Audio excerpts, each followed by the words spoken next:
Hello, my name is Bryan. I'm the General Manager for the Global 3T MRI segment for GE Healthcare. And today I'm going to be talking about GE Healthcare's technology development process, where we bring new innovation and ideas to commercial reality.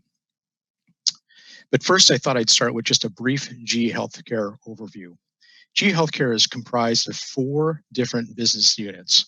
The first is imaging, which I'm sure most of you are familiar with. So that's MR, CT, molecular imaging, and X-ray. We then have ultrasound, which covers women's health, cardiovascular, general radiology, and point of care. We also have life care solutions, which is really monitoring anesthesia and respiratory care, including diagnostic cardiology and maternal infant care. And finally, we have enterprise digital solutions, which is our PAC and HISRIS business, as well as advanced visualization. GE Healthcare employs about 50,000 employees worldwide, and we have operated in over 160 countries, and we invest more than $1 billion in cash annually in research and development. So innovation is extremely important to us. We play in a global market that's about $47 billion. And the nice thing about this market is that there are healthy growth rates, regardless of what business unit we're talking about, anywhere from 2 to 6%. But to capture that growth over this period, we really need great innovative ideas from folks like yourselves.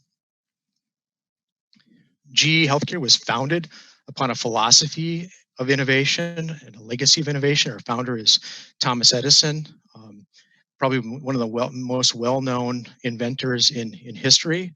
But while we love to innovate, we really need to partner with clinical experts and educators and discoverers to build the right tools to solve the right problems to improve healthcare for all.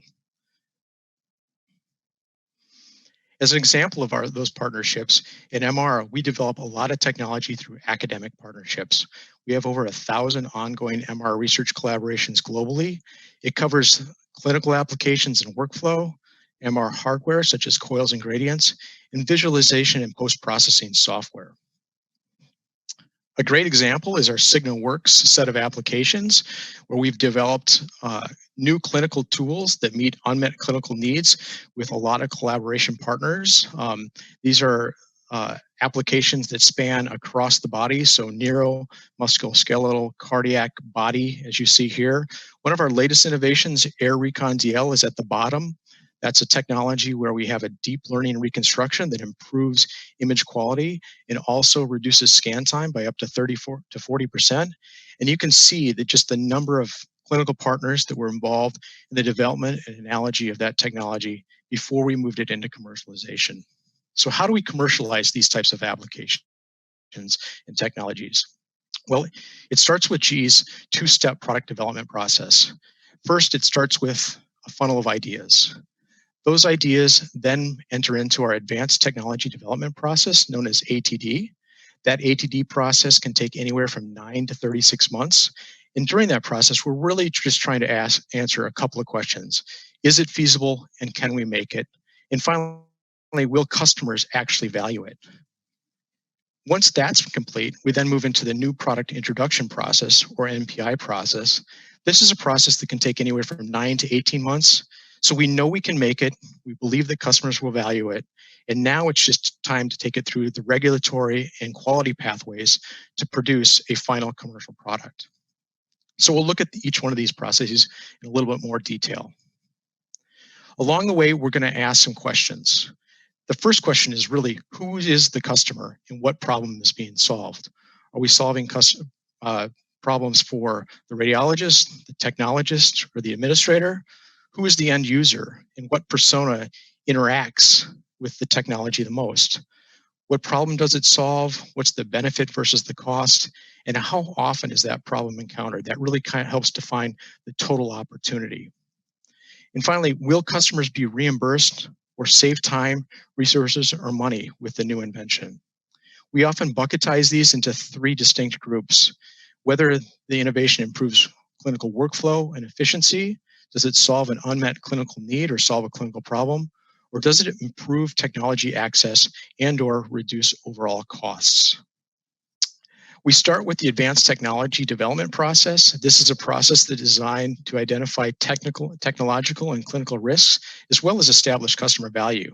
We leverage milestones that mimic the TRL process that some of you may be familiar with, and we leverage technical reviews to address those risks prior to the commercialization steps. Each new ATD project is reviewed on an annual basis. We start with the T0 milestone, that's project definition, where we have goals and high-level requirements that we need to meet, as well as assessing what risks are involved. At the T1 milestone, that was where our project scope is defined, feasibility is complete, and we've identified the resources needed to complete the project. We then move on to the T2 milestone. That's where we've actually built a prototype. We know the build requirements and we know the functionality has been verified. And then we move to a very important step in the process where we ask ourselves a question, and that's, do we need to evaluate the technology externally? We call that the TE milestone for external evaluation.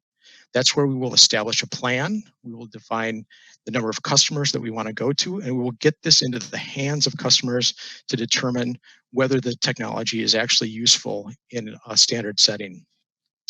That process is almost always followed when we go through the ATD. It's extremely important.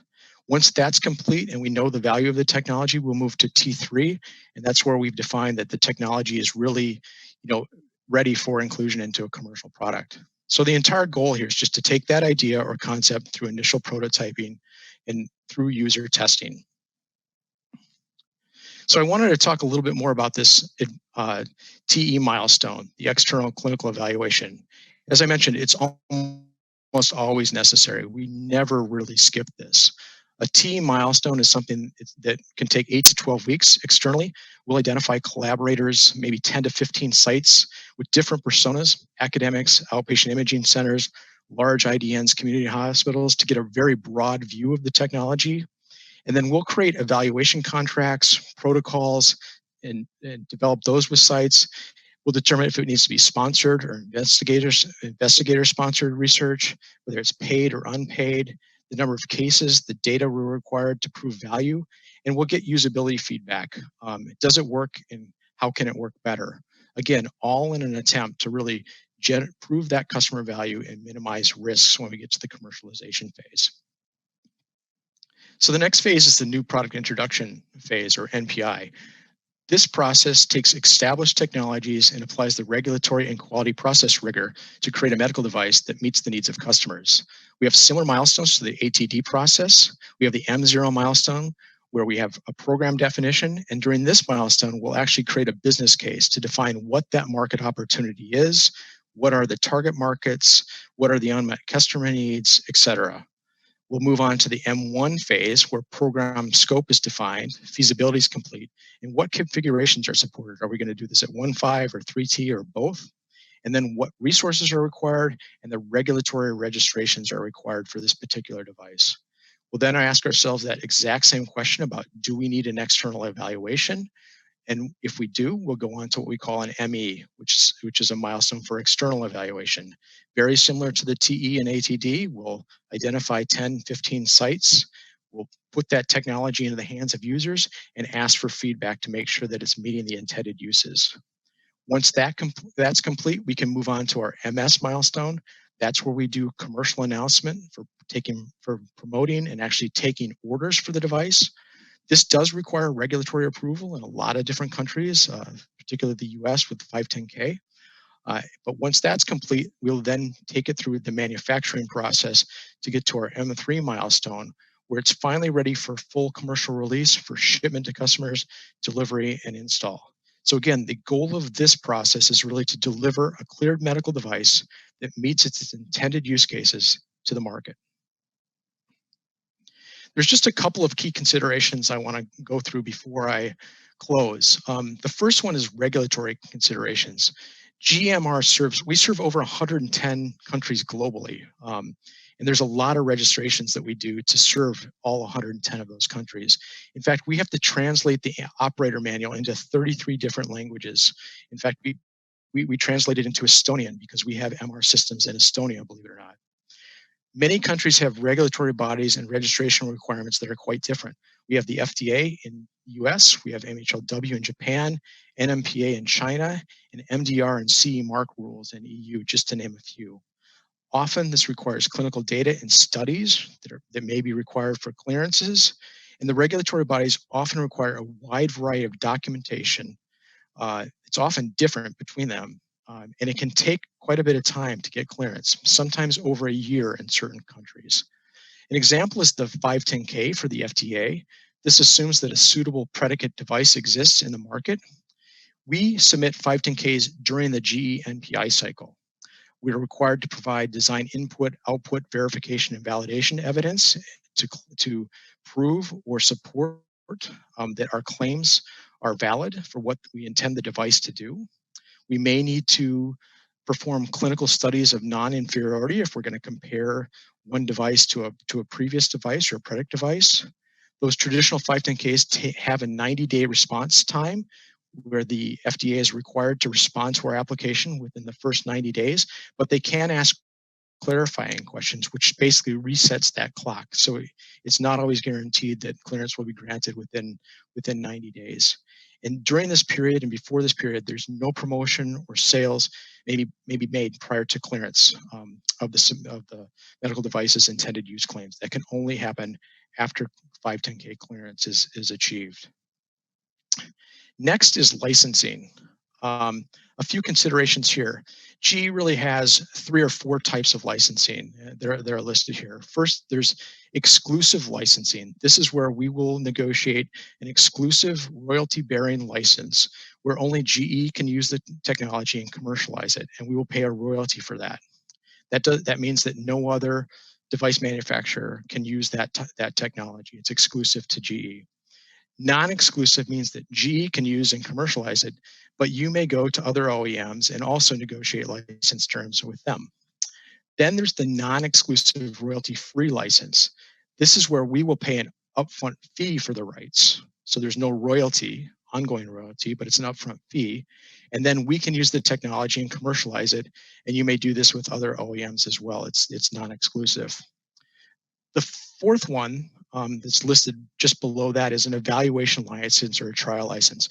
We will often work with inventors to negotiate a trial license. This is for that initial customer feedback, those TE milestones, where we would like to leverage the device, but we're going to put it in the hands of just a few evaluators for them to basically use the technology and help us establish that value and determine market acceptance via that external evaluation.